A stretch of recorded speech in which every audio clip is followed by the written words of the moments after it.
Capricorn, welcome to your March astrology reading.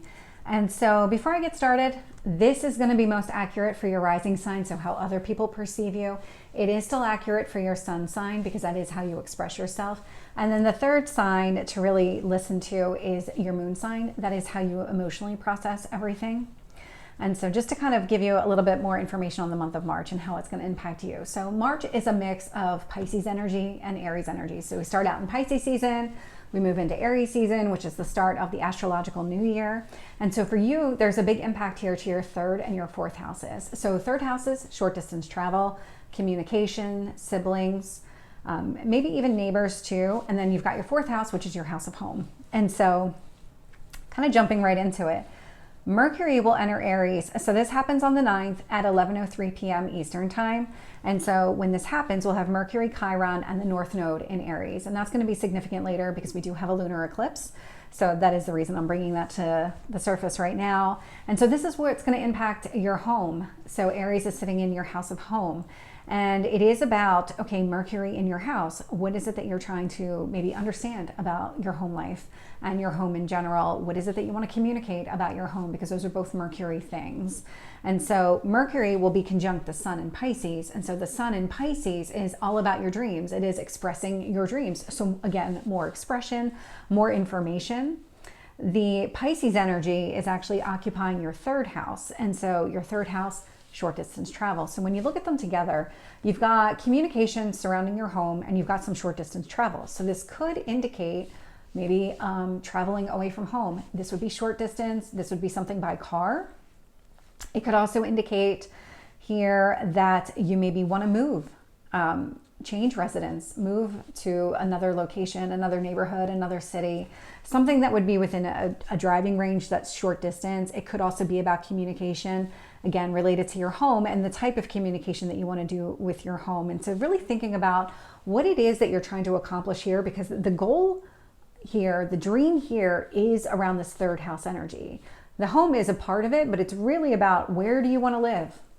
That's what it's going to come down to. You're going to see a lot of that energy this month. And so we'll also have Mercury conjunct Neptune in Pisces. And so this is about getting clear on exactly what it is that you want. Neptune in Pisces is all about your dreams. And so really getting clear on where do you want to live? What is that location? What does that look like? Getting ready for your fourth house conversation. And this could be conversations around moving. This could be contract negotiations. This could be all of those steps that you need to take in order to kind of start the process of moving to a different location. Now, if you're not looking to move to a different location, if that's not your thing, this could be something related to the types of communication you have outside of your home. So like if you're trying to do something within your home, this is where your rising sign, reading or listening to both your rising and your sun together, along with your moon, but really those two, rising and sun, might help bring more context to the situation because maybe you're looking to start a YouTube channel out of your home. So this would be communication out of your home. And my goal would be to communicate to you. And so the home is just kind of the mode that I'm doing it.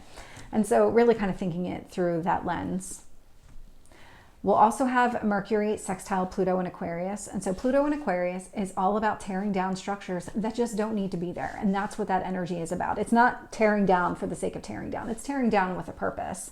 And so the sextile opportunity, it does create an opportunity. That's exactly what that means. And so Mercury in Aries, again, is sitting in your house of home. Pluto in Aquarius is sitting in your house of personal finances. And so what is it about your personal finances that needs to change as it relates to your home? Is this saving more to buy a home? Because that would be a behavior change that needs to happen. That would be that Pluto in Aquarius. Any blocks that you might have to saving more money, making some sort of change to your spending habits as it relates to your home or the type of home that you want. Maybe it's you want to move to a higher price neighborhood. And so that requires you, so short distance travel, highlighted there. Home change, also highlighted there. And then your personal finances. And so this would be, okay, I need to save more, or I need to maybe not have so many Amazon deliveries and maybe reduce some of these subscriptions that I have. And so these would be the kinds of changes that are highlighted here. Again, it is giving you an opportunity to make those changes so you can have exactly what you want here, which in this scenario that I just described, the goal would be to live in a different neighborhood. That is your ultimate goal. We'll then have the new moon in Pisces. So this is just a few hours later. So this is going to happen on March 10th at 4 o'clock in the morning Eastern time. And so when it happens, we'll have the moon, sun, Saturn, and Neptune all in the sign of Pisces. And so with a new moon, you've got the sun and the moon at the same point in the sky. And so that's what the new moon represents. So that energy is completely blended. Sun, again, how you express yourself. The moon, how you process everything emotionally. And the sun and moon will also be conjunct Neptune and Pisces. And so this is your dreams. And so a lot of blending of all of this energy as it relates to your dreams. So you want to feel confident in what it is that you're doing. You want to be able to express what it is that you want here with that energy. We'll also have the sun and moon conjunct Saturn in Pisces. So now it's about coming up with a game plan. How do you go about achieving that goal of moving to a different location, if that is your goal?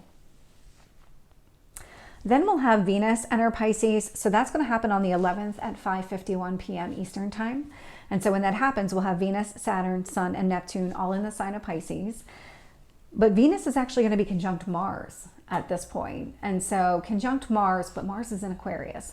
So Venus and Pisces energy, this is about really what it is that you want. What is your dream here? Because that Pisces energy, again, very focused on dreams. And Venus is all about bringing things together, creating some sort of harmony. What is it that you value? What is it that you want? And then we've got Mars sitting here in Aquarius, and Mars is all about removing things from your life. It is very action oriented. It will cut away things that just don't work for you. Aquarius energy, very liberating. So this would be breaking down structures or any kind of barriers to getting what you want. And so what we're looking at here is a combination of your third and your second houses. So third house, again, thinking about short distance travel, communication, what is it that you want here? Second house, this would be your personal finances. This could be something along the lines of maybe you didn't think you had enough money to talk to an investment banker or somebody here to kind of help you invest your money, save your money in such a way that you can achieve the goals that you have, that you can move to that higher price neighborhood if that is your story. It could be about that, or maybe it is about changing, again, your spending habits so that you're able to save more money. And so there's something here because that second house is money that you already have. It's money that it's your personal money, you own it, and you're investing in it. It's not money you're getting from an outside source. So there's definitely this connection that money can help you achieve whatever your dreams are as they relate to short distance, maybe communication, and your home life. Then we'll have the sun enter Aries. So that happens on the 19th at 11:07 p.m. Eastern time. And so this is the vernal equinox. This is the start of the astrological new year. And so in the northern hemisphere where I am, this is the start of spring. So warmer days coming here. It's also 12 hours of sun, 12 hours of night. I love that because I'm going to start getting more daylight after this. Well, more than 12 hours. So I love that. And so when this happens, the sun will immediately be trine the moon. So the sun's in Aries, the moon's in Leo. It's a lot of fire. It's a lot of passion. It's a lot of drive, a lot of momentum. Moon in Leo is very much about creative expression. You have the sun in Aries. And so now you're talking about direct expression, really going after exactly what you want here because Aries is ruled by Mars. And so there's a lot of that action oriented, let's take some sort of initiative here. And so for you, where this is sitting is Aries is in your 4th house of home. Leo is in your 8th house of transformation.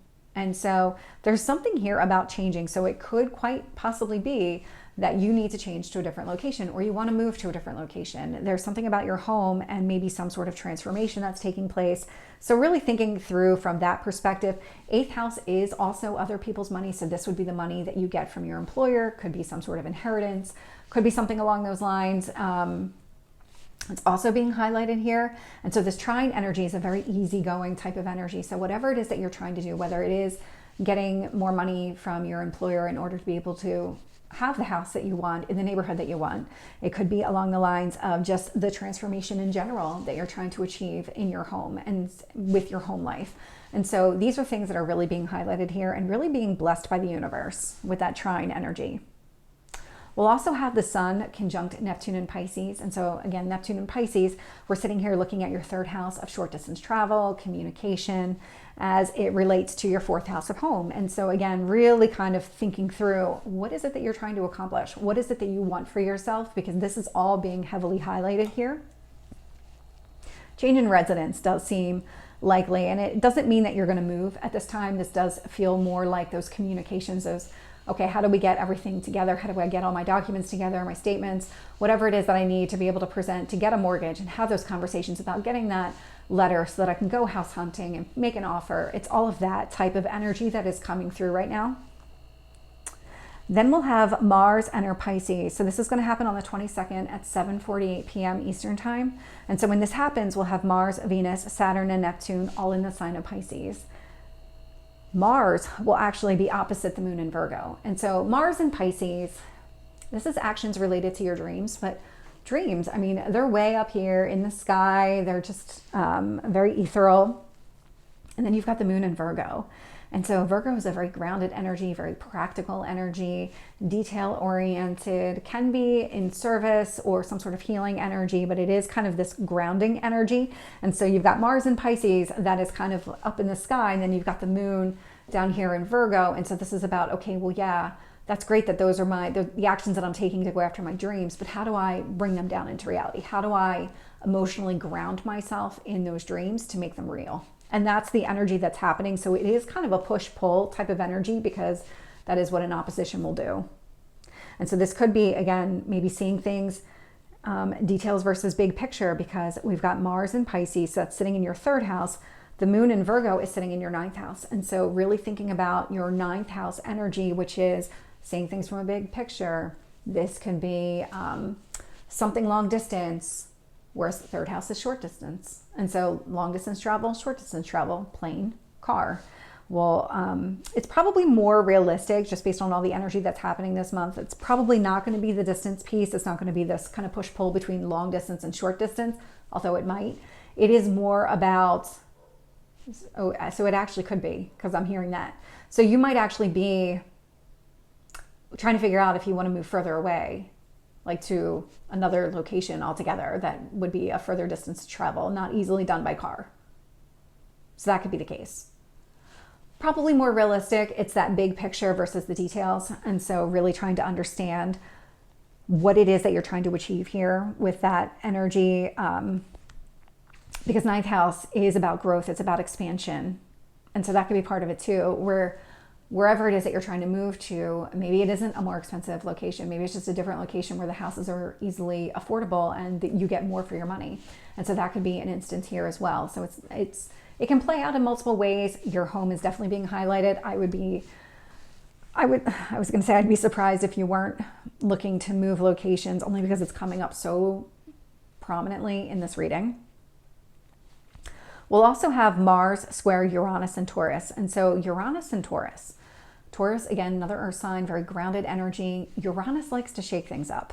And so this is a square, so this is going to be some sort of challenge. So when it comes to that 3rd house energy, that short distance travel, the communication, now as it relates to your 5th house, so something about your passions, maybe even children, there might be some sort of obstacle here that needs to be addressed. Like if you are moving residences, what does that mean for your children? Does it mean that they need a new group of friends because they're not going to be around their old friends anymore? It's going to be too far for them to see on a regular basis. Does this mean a change in school district? What does this mean from that perspective? Or what does it mean for just the things that you enjoy doing? If you move a little bit further away from something you enjoy doing, like let's say you're an artist and you like to do your artwork and you like to go to a specific studio. Is it further away now? Might be. And so that would be something that would be highlighted here. And so there is something that Uranus and Taurus is going to shake up for you, but it's because you're trying to achieve a specific goal, and this is kind of standing in the way of that goal. It's, again, an obstacle, it's a challenge, it's something that you can work through. So I'm just gonna leave it at that. Then there is the full moon in Libra. So that's gonna happen on the 25th at 3 o'clock in the morning, and this is actually a lunar eclipse. And so we'll have the moon in Libra and we'll have the sun in Aries. And so they're going to be in opposition. That's what the full moon is, but this is a lunar eclipse. So it's going to be more significant than just a full moon. And here the impact is going to be 10th house Libra, 4th house Aries. So this is your career as it relates to your home life. And so there's something about your career that needs to be balanced in order for you to have the home life that you're looking for. And so maybe this is something about working from home. This could be maybe creating some sort of work-life balance, because maybe you have a longer commute with where you want to move to. It could be something like that. This could also indicate working on solo projects versus being part of a team. Solo Aries, teamwork Libra. And so this is going to be, there's some sort of imbalance here that's coming to the surface. And I say that again because what's coming up next is Moon opposite Neptune in Pisces. And so when it comes down to that third house, that distance, that short distance travel, maybe even communication here is being highlighted. Maybe it's not the short distance travel piece. Maybe it's a communication as it relates to your work. What is it that you're trying to do here? What is it you're trying to do for yourself? Are you trying to elevate yourself within your position? Because remember, 8th house, other people's money was showing up. So are you trying to get a promotion? Is there something about your communication that you're trying to really put yourself out there, out there in such a way that you can earn this promotion, get this promotion so you can get the money to be able to move to the house that you want, in the location that you want? Could also indicate that you might have to travel for work, and that is kind of maybe the imbalance here, because there is something about this imbalance that's coming to the surface. But you are going to be able to work through this. The moon will be trine Pluto in Aquarius, and so Pluto in Aquarius is sitting in your 2nd house of finances. So with your career and with your personal finances, there is some sort of barrier or obstacles that's going to be removed here. And so it's something related to your work. So if there's something about your work that maybe prevents you from saving more money, so again, thinking through like a promotion or a change in position, something along those lines, there's something about your work here that is not in balance. It's not aligned, not really imbalanced, but it's a Libra energy. So that's where I keep going with that word. But it's not aligned with what you're trying to accomplish here. It's not aligned with your goals. And so something here is about to change. And the change is actually going to happen within your personal finances. And so something here is about to become balanced, because that trine energy is a very easygoing energy. And so this is something that is going to happen without you having to put any effort into it. And so just keep that in mind, because that is the lunar eclipse. So Capricorn, this is your reading. I hope it resonates. If it did, please like, share, and subscribe, and I will see you next time. Take care.